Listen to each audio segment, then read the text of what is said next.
Okay, isa pong magandang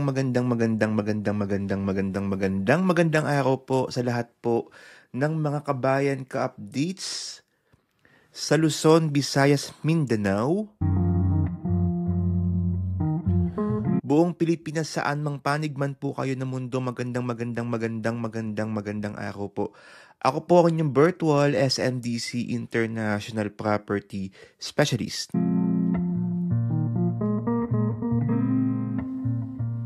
Justin Archeda, at ito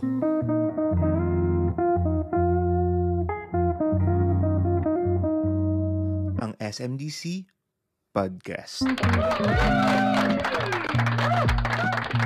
Hello kabayan ka-updates, kamusta po kayong lahat? Today is February 18, 2024, araw po ng linggo. Kamusta po kayong lahat? Konnichiwa. Opo, konnichiwa. Ayan. So, kasalukuyan po ngayon tayong nandito ngayon sa Tokyo, Japan. Ayan. At sobrang lamig po ngayon, kabayan ka-updates dito. Partida nasa Asukasi. And anyways, kung ano man yun. Oo. Nandito pala kami sa Tokyo, pero next week po ay pupunta mismo sa may mga snow. Oo, so sobrang lamig po ngayon dito sa Tokyo. Sa lahat po ng mga kabayan ka-updates na nakikinig po ngayon dito sa Tokyo, nakuha magandang araw po sa inyo dito sa Tokyo, Japan. Oo, babatiin ko nga din pala ng kung hindi ko lang po alam kung nakikinig po siya ngayon, ayan, ng aking Tita Chuchi na nasa Nagoya naman, okay? Sa dalawa ko din pong katrabaho na andito ngayon, si Miss Jane Alviar and si Boss Florentino Ramos Jr. Magandang araw. Congratulations kasi ang ganda ng ating webinar. Ang ganda ng ating webinar kagabi. Oo. Sobrang kasi meron po kaming webinar every Saturday 8 p.m. Filipino time. Ayan, para po ito sa lahat ng mga clients natin na nais malaman yung about sa condotel business. Ayan, para po sa inyo ito. Opo, so kung kayo po ay interesadong makinig sa Zoom, mag-join sa Zoom meeting namin, ayan, i-DM nyo lang po ako sa aking WhatsApp number na yan na naka-flash po sa inyong mga screen. Okay? At kung bago lang po kayo sa ating podcast na ito, naku, wag na ho kayo mahihiya. At kung bago lang po kayo sa ating podcast na ito, naku, wag na po kayo mahihiya. Mag-subscribe na po kayo sa aking YouTube channel, Justin Archeda-SMDC TV, para na-update po kayo sa ating mga weekly podcast and SMDC updates. And syempre, available din po ang ating podcast sa Spotify, YouTube Music, and YouTube channel. Okay, so napapakinggan po ang ating podcast every Sunday, 9 p.m. Okay?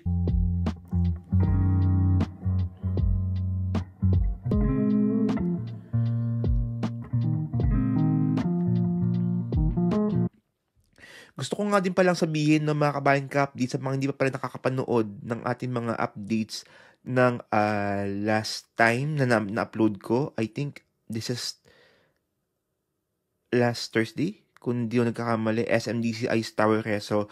Updates ko po yan last February 10, 2024.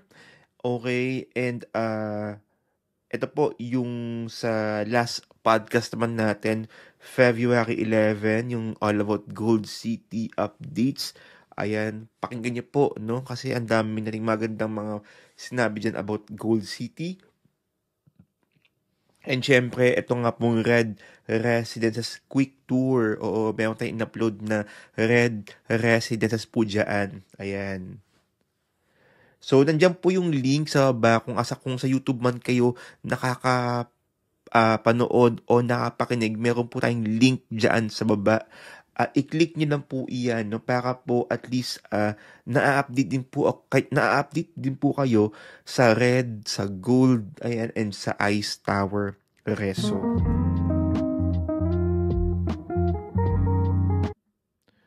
No, kabahan ka updates, alam niyo sa totoo lang po, until now, hindi pa rin talaga makapaniwala na nasa Tokyo, Japan na nga po tayo. Kasi syempre, I think ito ang isa sa mga pinapangarap talagang mapuntahan.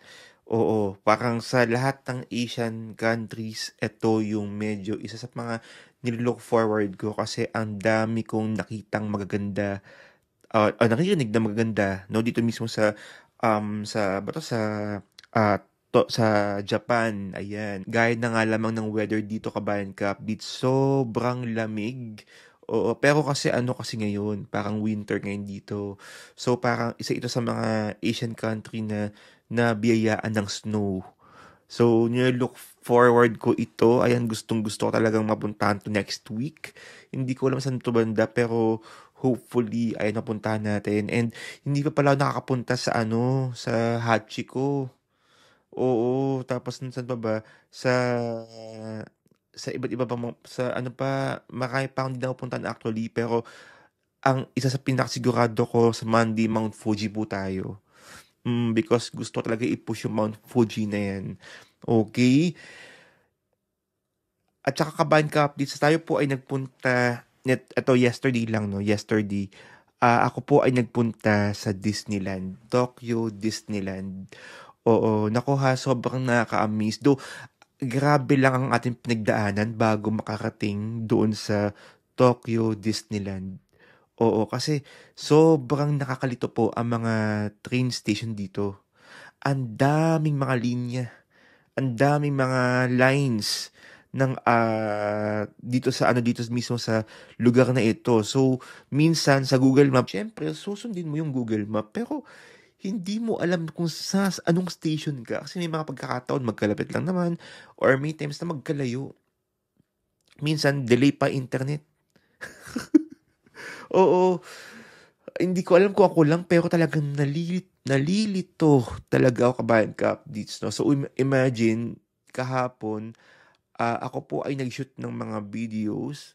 Ako po ay nag-shoot ng mga videos. Tapos, no, nung ano bang araw ngayon? Saturday, Thursday ng gabi, nag-shoot po ako ng mga videos. Okay? And then, natapos na ako mga Friday ng madaling araw, mga 4 a.m. No, kasi ini-edit ko pa. And then after that, nagising po ako mga 12:00 ng tanghali. So imagine that, naligo pa ako ganyan. Basta nakaalis ako ng bahay ng mga 2 o'clock. So nakakating ako ng Disneyland 4 o'clock. So good luck talaga. Oo, nabukod na kasi yung sakluk, 'di ba? Hindi ako aware na meron palang tinatawag na express pass. Kasi yun, medyo 'pag naka-express pass ka daw, ang bilis lang daw ng pila. Friday nun, kabayan kapis, ang daming tao sa Tokyo, Disneyland. Sabi ko nga, hindi kaya mali yung araw na napuntahan ko, dapat Monday ako nagpunta, pero wala, andun na nga po tayo, no? So, awa ng Diyos, isa lang po ang aking napuntahan, ang saya, 'di ba? Ang ating napuntahan, kabayan updates, Beauty and the Beast. Pero sobrang haba po ng pila. Kasi ang sabi ko na rin naman, parang kung ito ay pinipilahan talaga, ibig sabihin maganda. Actually, nung pumipila nga po ako, parang wala akong idea kung pinipilahan ko. Basta pumila ako kasi medyo ang haba. Nung una ko nakita yung Pinocchio, pero parang hindi pa ako ganun kumbinsidong haba. No? Parang mahaba siya pero hindi ganun. Pero itong Beauty and the Beast, parang sobrang box office ang pila. Oo, so tayo nga po ay pumila almost 2 hours, kabayan ka-updates ng ating pila dyan po mismo sa Beauty and the Beast. Oh. So imagine kung ano na po ang natirang oras sa atin, 'di ba? So after that, ano na lang talaga tayo, nagtawag nito, nanood na lang tayo ng fireworks display dyan po mismo sa Tokyo Disneyland. Okay, and then, namili na nga lang po ng souvenirs. Konting picture-picture. Ayan, doon po sa ating doon po sa mga castle. Kasi yun naman importante, 'di ba? Pero yun nga, ang nangyari, kabayan ka updates, um, in-enjoy ko na lang talaga yung mga souvenir shops doon. No, kasi ako po ay fan na fan ng Lion King. All-time favorite ko ang Lion King, the movie. Kaya ako po ay bumili ng ng Mufasa. Ay, hindi pala, Simba. Simba na adult Simba na may mga book na ganun. So, ang bili ko is 8,000 yen. 4,000 yen. Dating 8,000 yen. Oo. Kasi sa last time nung ako po ay nag-Disneyland din sa Hong Kong, yun din po yung mga hinahanap ko, mga Lion King, pero wala. So dito, meron. Ayan. So binili ko na po. Medyo malaki-laki siya, medyo bulky siya, but good luck to me. Tapos, bumili rin ako ng Sorcerer Mickey. Ayan, na socks. Kasi, medyo nang-collection din ako ng mga Sorcerer Mickey. Oo, yung mga ganung mga design. Um, tsaka tsaka yung sa para kay Jane at tsaka kay Boss JR, bumili rin ako. O, parang hot na tiger pang lamig. At tsaka kay na Jane yung pang clip na Minnie Mouse, ayan. So, bumili lang ako ng ganun. Kasi, yun din, parang medyo napapamahal na rin ng gastos natin. Oo, napapamahal na rin. Ako, kailangan magtipid-tipid. Ayan. So, yun. Hindi na ako, plano ko pa sanang bumili ng parang flashies na Simba, Pumbaa, and Timon na maliliit. Pero ang mahal kasi asa for 6, I guess. For 6. Pero may nakasabit siyang Tokyo Disneyland. Nakasabit siyang Tokyo Disneyland. So, parang medyo nanghihinayang kasi ako. Maganda sana pero nanghihinayang po ako sa So, medyo napalaki po ang ating gastos. So, okay na yun, di ba? So, hindi na po ako bumili. So, ganun lang kabayan Cap. It's talagang Beauty and the Beast lang. Tas, ang ating pinasukan. Tapos, ano pala, ako po ay umorder ng pagkain dyan. Nasa 1,330 yen. Oo. Ito po yung Baymax Burger. Baymax Burger with fries and coffee, of course, dahil sobrang lamig. O, alam niyo kabahan Kapi, sa buong buhay ko, okay, sa buong buhay ko, ngayon lang ako nakaranas ng lamig na hindi ko kaya. Gustong gusto ko yung malamig, pero hindi ko kaya. Kasi dumating yung point talaga medyo iba na yung ating mood. Sobrang nanginginig ka na sa pati pananalita. Hindi ako nagdala ng Gaton jacket. Ayan. Kasi nga, plano kong bumili ng trench coat. Ang suot ko lang po ay long sleeve na makapal. Pero, since wala akong nabiling trench coat, wala. Talagang, yung long sleeve, hindi kinakaya sa sobrang lamig.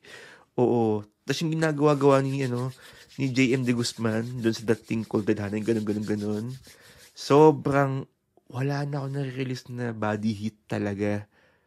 Sobrang lamig, no? Kaya sa lahat po ng mga magpupunta sa Disneyland, Diyos ko Lord, or sa Tokyo, um, mag-ano kayo, magdala po kayo ng makakapal na jacket dahil hindi po nakakatuwa ang lamig talaga. Oo, sobrang iba talaga yung pakiramdam ko. But, well, at the end of the day, talagang sobrang saya pa rin ng adventure natin dyan. And then, plano ko ngang bumalik.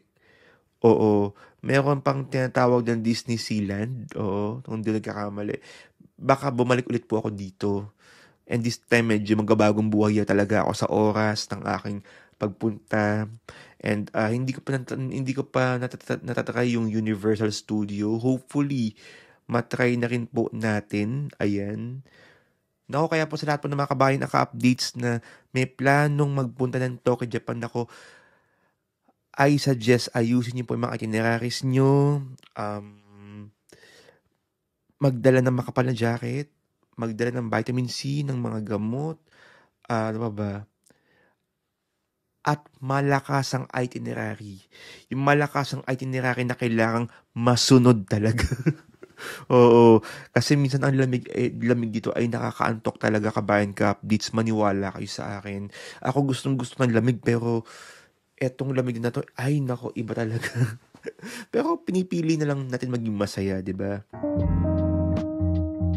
Okay, kabayan ka updates, napag-usapan po natin ito. Hindi alam niyo sa totoo lang, alam ko napag-usapan na rin natin ito before. Etong, property or leasing management. Oo. Kasi marami sa atin, kabayan ka-updates, na nag-i-invest ng property. Marami nag-i-invest ng property para gawing Airbnb. Pero yung iba ha, ito po real talk lang naman po tayo, no. Yung iba ay walang alam or walang ideya kung paano i-market ang property nila for Airbnb business. Okay? Second, dahil wala nga pong alam, iaasa po nila sa kanilang mga consultant. Alam niyo, ang bait na lang ng consultant niyo kung i-market niya yung property niyo. Pero minsan, sa hindi sinasadyang pagkakataon, may mga pagkakataon na sa sobrang dami rin na nakakausap ng consultant niyo or hindi naman kaya, hindi na konektado sa kumpanya na inyong developer, hindi na po kayo nabibigyan ng pansin. O yung real talk lang ha, oo. Tamaan na kung tamaan. Real talk lang naman to kabayan ka updates. May mga ganyan talaga. Oo. So anong gagawin? O kung halimbawa hindi makontak si consultant, hindi alam kung paano ipa-Airbnb, umaasa ka dun sa monthly na ibabayad mo sa bangko, manggagaling mismo sa kita ng property iyong binabayaran. 'Di ba? So anong gagawin? Okay? So, syempre, ipapasok mo ngayon sa isang leasing company or property management. Alam nyo kabayan kapits, ang dami-dami nating mga property management. Lalo pa SMDC, sa Mall of Asia, ang dami dyan. Ang dami, dami, dami. Oo. Kaya lang may mga pagkakataong nadi-discourage tayo kasi may mga ibang mga property management. Oh, nako ha, ito ha. Real talk lang po tayo kabayan ka updates. Hindi natin inaano 'to ha, wala naman akong pinapangalanan. Pero totoo lang naman talaga, ay wala naman talaga tayong may magagandang property management, may mga property management na tsaka. Joke. Oo, pasantabi po. Pero I'm sure hindi tatamaan ang mga property management na magaganda ang serbisyo. Oo. Yung mga ibang property management lang na medyo, ah, basta yun, oo. So, may mga gano'n kasi. So, to the point, di ba nga may mga iba nga sa atin, kine-question yung legitimacy ng isang kumpanya. Ito bang property management na ito ay dapat kong pagkatiwalaan para sa property hinuhulog-hulugan ko at pinagpaguran ko sa loob po ng ilang taon ng down payment? Saan ko nga ba magandang ipagkatiwala yung property ko?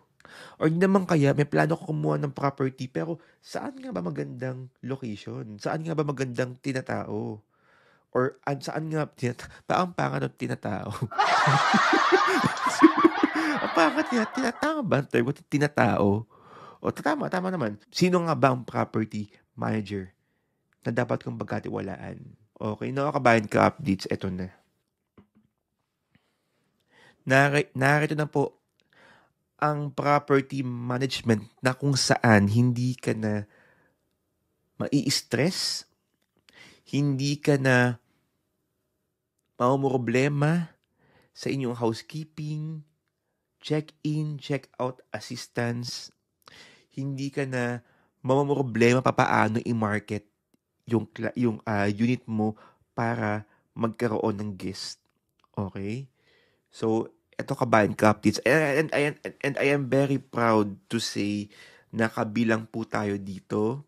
Ayan, dahil sobrang sa panahong ito kabayan ka-updates, ang hirap magtiwala. Ang hirap magtiwala pa naman sa mga property management sa panahong ito kasi nga syempre, wala ka rin naman sa Pilipinas. Ilan po sa atin wala pa sa Pilipinas. Okay? So, naku kabayan ka-updates, makakatulog ka na mahimbing. Kung ikaw po ay may plano mag-invest ng property, or ikaw man ay may property na naku makakatulog ka na mahimbing. Dahil meron tayong Homefort I Hotel. Okay, so si Homefort I Hotel ay isa pong property or leasing company na kung saan siya po ay nagmamanage ng mga property at gagawin po nilang hotel. Okay? So, ito po ay para po sa lahat po ng mga clients natin or para po sa lahat ng mga unit owners na ayaw nang sumakit sa ulo, ayaw nang sumakit ng ulo para i-push yung property nila sa Airbnb. Okay? So, kapag kayo po ay tie up ba kay Homefort I Hotel, ano-ano mga ba yung mga serbisyo na naibabahagi po dito sa inyong property? Una, sila na po ang mag-manage ng property nyo. Okay? Housekeeping, check-in, check-out assistance, sila na mag-market ng property nyo. At saka maganda rito sa Homefort I Hotel Kabayan Updates, no? Equal sharing. Okay? Equal sharing po yung profit natin. Okay? So, may mga pagkakataon kasi syempre, halimbawa, hindi po may mga guests itong isang unit, itong isang unit na isang owner, wala. Okay? So, dahil ba wala tong guest, hindi na siya kikita? No, kikita po ito. Kasi, lahat po ng mga units is, profit sharing po, kung tawagin. So, wala hong naisiro. Dahil nga po na kay Homefort I Hotel nga po kayo. Okay? So, paano nga ba ginagawa nito kabayan ka-updates, no? Paano nga ba paano nga ba natin sisimulan itong Homefort I Hotel? Yung tipong stress-free, hassle-free ka sa mga pagpa-Airbnb. Una, syempre, kailangan mong kumuha ng property. O, ano ba mga property ang pwede rito? Pwedeng Mall of Asia. Ang Makati, pinasok na rin ng Homefort I Hotel. Okay? So, yung ibang project, actually hindi pa namin nakikater, hindi pa namin o-open ng Homefort I Hotel. Kasi syempre, kailangan magsimula muna sa Mall of Asia. And after that, Makati. For example, ito nga po, si Red Residences. Si Red Residences, alam niyo ba kabayan ka-updates, meron tayong promo terms ngayon kay Red Residences na 5-spot DP. Then after 3 months, move in ka na. Alam mo magkano naman DP? 14,000 pesos. Tapos in-apply mo sa Homefort I Hotel. Baka libre na yung monthly mo, tsaka may kita ka pa. Speaking of kita pala, maaaring may ilan sa inyo magtanong kung, okay, sige Justine, meron tayong Homefort I Hotel. Ang tanong, magkano ba ang presyento nila? Siyempre, hindi naman nila ginagawa yun para sa wala lang. Okay, so meron silang cut, and that's 30%. And alam mo sa hotel kabayan ka-updates, yung 30% na yan, sobrang baba pa yan ng deduction, no? Dahil kung pagsasama-samahin nyo yung mga housekeeping, yung linis, maintenance ng property, yung iba medyo mahal pa. So yung 30%, tas may mag-market pa ng property mo, hindi na po masama po iyon. Okay? So, ngayon, halimbawa, wala kabayan ka, please kumuha ka nga po ng Red Residences, and then, nag-turn over ka na, ipapasok mo yun sa Homefort. Pagpasok mo sa Homefort, kailangan po nilang ayusan yan. So, meron tayong kailangang paghandaan na pang-interior design or pang-interior fee po natin, mga nasa 350 to 400,000. So, gagawin nilang hotel vibe yung inyong property. Parang ganito. Etong nakita niyo mismo sa inyong mga screen. Ganyan po yung magiging itsura. Okay?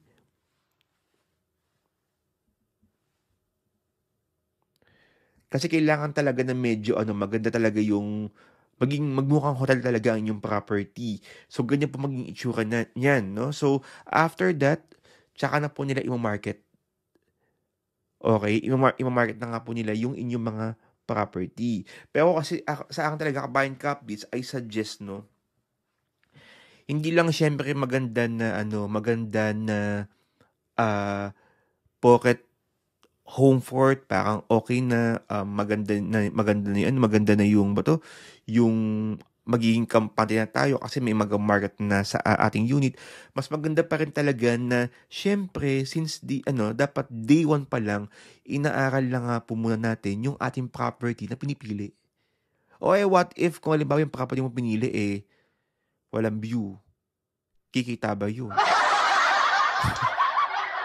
Nakikita pa rin naman yun, oo. Pero siyempre, dapat aralin yung property na pagpipilian. That's why I'm here. I'm so here.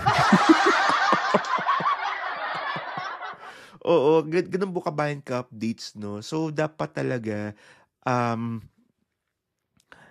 pag-aralan yung property pinipili. Kasi parang at least, di ba, almost perfect, no? Di ba, parang, kasi inaral natin yung property na pinili, bago ma-turn over at i-enroll sa home fort. 'Di ba mas bongga ang kitaan niyan kung gano'n ang gagawin mo? O tsaka ito pa pala kabayan ka updates ha, ang home fort pala naka-lock po pala siya. Ayan, but it's up to you kung gustong natapos na yung kontrata mo, it's up to you kung gusto mo ng kumawalas or hindi pa, malaya ka. Pero ang importante kabayan ka updates, iyo yung property. Sa'yo pa rin yung property.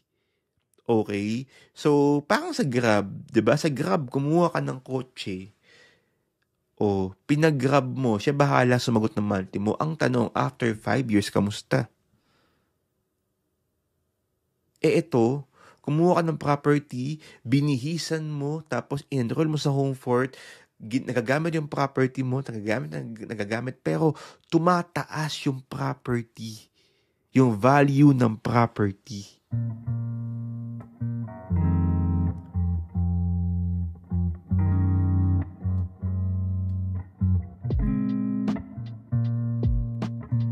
'Di ba? So, yun po yung intensyon ng Homefort Eye Hotel, 'no? Pinapagaan ng Homefort Eye Hotel ang ating mga buhay para, sila na po ang bahala mag-manage ng inyong mga property. So, nag-down payment ka lang, for example, kung sa Shore 3 o mga 800,000, ano bang negosyo ang ang magagawa mo sa 800,000? O magkano ba yung mga franchising fee? Pero ito, yung 800,000 mo, in just 2 to 3 years, nakuha mo na agad, pero nakakalibre ka pa sa inyong monthly payments, sa inyong monthly down payment, di ba? Wala pang stress kasi nga may property manager na pwede pong tumulong sa inyo. Okay, naku kabayan ka updates, ang dami ko pang gusto sabihin dito, pero for now, yan na muna. And sana, kabayan ka updates, nako, sana po matulungan ko nga po kayo sa inyong sa pagpili ng inyong property. Ayan. So kung kayo po ay interesado pang malaman yung idea all about home fort, nako, marami akong ipapakita po sa inyo na kailangan yung malaman. Okay? Once mag-meet po tayo sa ating Zoom meeting, and then aralin po natin, pag-aralan nyo po, no?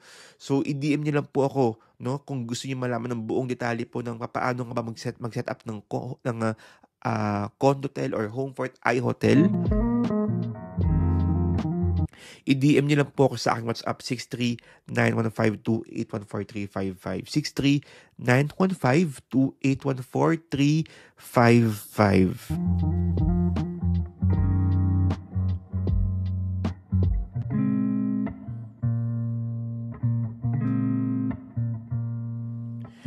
Naku kabayan ka-updates, naku maraming salamat po sa inyong pakikinig mula simula hanggang dulo. Ano pala, gusto ko pala munang sabihin, no, ako